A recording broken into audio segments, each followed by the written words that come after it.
Ciudad Deportiva del Barça esta mañana.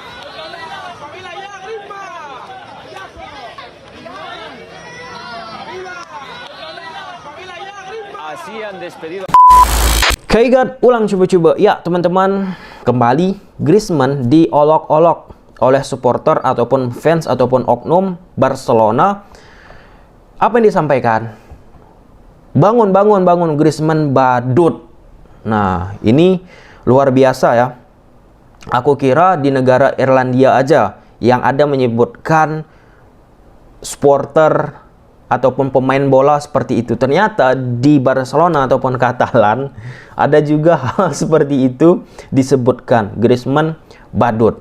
Nah, ini sebenarnya dari sisi psikologis nggak baik bagi Griezmann, teman-teman. Karena pada masa sulit sekarang ini yang dia butuhkan apa? Dukungan, support. Walaupun udah kita support udah kita dukung, udah kita support, nggak memberikan kontribusi yang positif, terus saja dukung, terus saja support. Karena teman-teman pernah beberapa kali aku melakukan Zoom meeting sama seorang pemain sepak bola, aku sebut aja namanya, nggak boleh sebut karena belum aku komunikasi sama dia. Ada salah satu penyerang naturalisasi lokal di Indonesia, goal getter luar biasa. Ada pada masa itu dia mengalami paceklik, hampir 16 laga ataupun 15 match teman-teman. Nggak cetak-cetak gol, 1-2 gol aja. Seorang striker kan tugasnya mencetak gol. Nah, pada saat itu dihujat. Inilah, itulah. Dimaki-maki, guys. Dimaki-maki. Apa yang dilakukan ya? Manajemen ataupun pemain-pemain lainnya terus memberikan support, terkhusus pelatih. Terus dia pelatih terus memainkan pemain tersebut di support. Dan akhirnya apa? Ketika pertandingan 16 ataupun ke-17, dia boom. Gila. Cetak 5 gol, 4 gol, 3 gol. Beruntun. Terus-menerus, guys.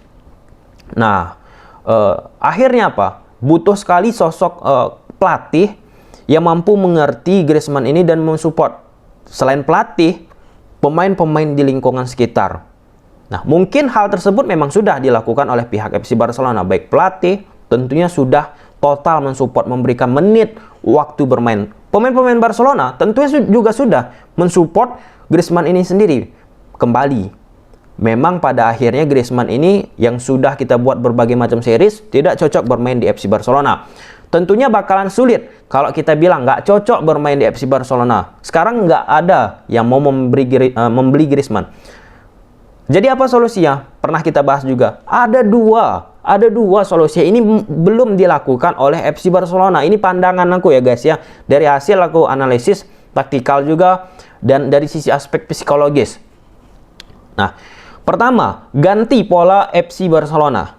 Ganti polanya. Sekarang 4-3-3 ataupun 3-4-2-1 ataupun 3-4-3. Itu pola yang dimainkan oleh Ronald Koeman ataupun Barcelona secara umum.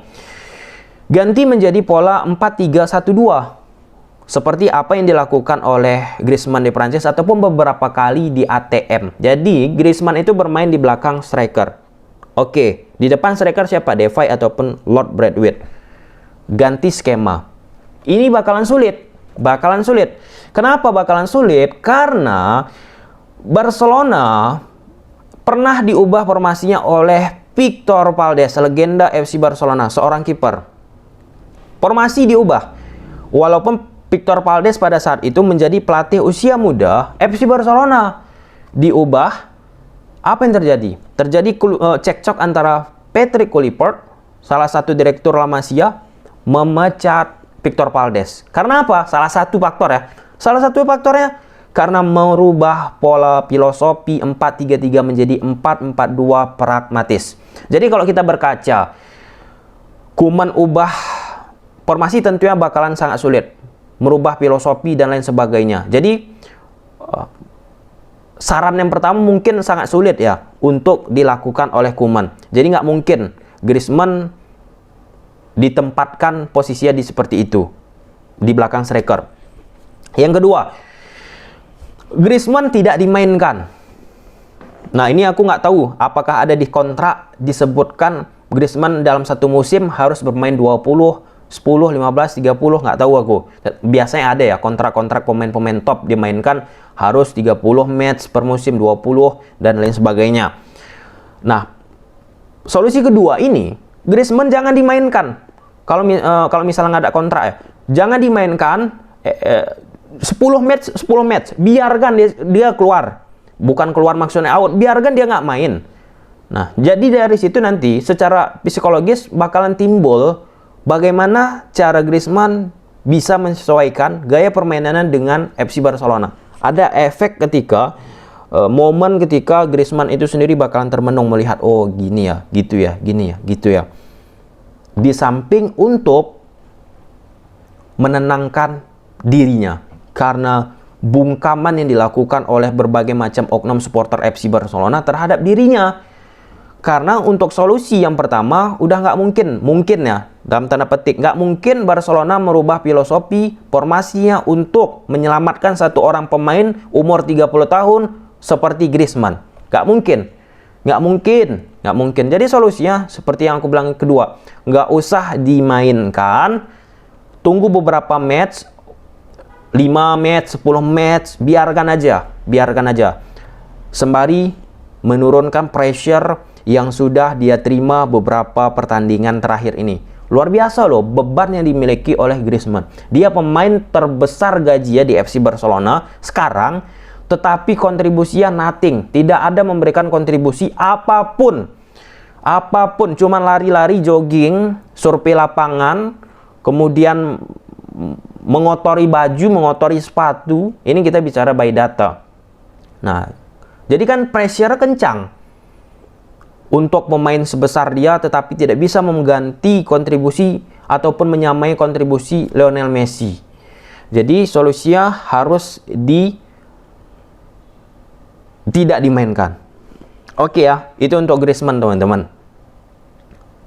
Yang aku pun kasihan sebenarnya melihat Griezmann ya. Griezmann ini pemain baik, pemain top dunia, tetapi memang style gaya permainannya nggak cocok ketika pertama kali Griezmann ini dibeli. Aku pun nggak tahu ketika pertama kali Griezmann dibeli banyak sekali yang pro Griezmann. Inilah, itulah. Kalau teman-teman scroll ke bawah video aku, tetap di awal pembelian Griezmann ini aku nggak setuju. Ada kok jejak digitalnya. Nggak setuju karena memang nggak cocok gaya permainannya. Barcelona ini kalau misalnya pemain depannya minimal harus ada pemain yang cepat dan full skill individual. Ada Dembele tetapi sering cedera. Nah, ini yang pemain-pemain yang harus memiliki kekuatan dan fisik ya, yang harus dibeli oleh FC Barcelona. Oke, sampai sini aja. Kita lihatlah nanti bagaimana perkembangan Griezmann nih, apakah disebut lagi badut. Badut itu sebenarnya lucu kan. Badut itu kan apa aja ya. Badut. Ya lucu lah sebagai bahan-bahan lelucon.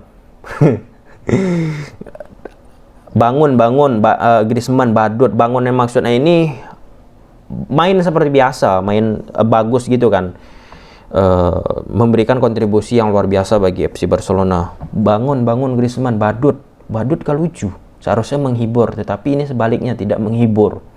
Oke lah, bye.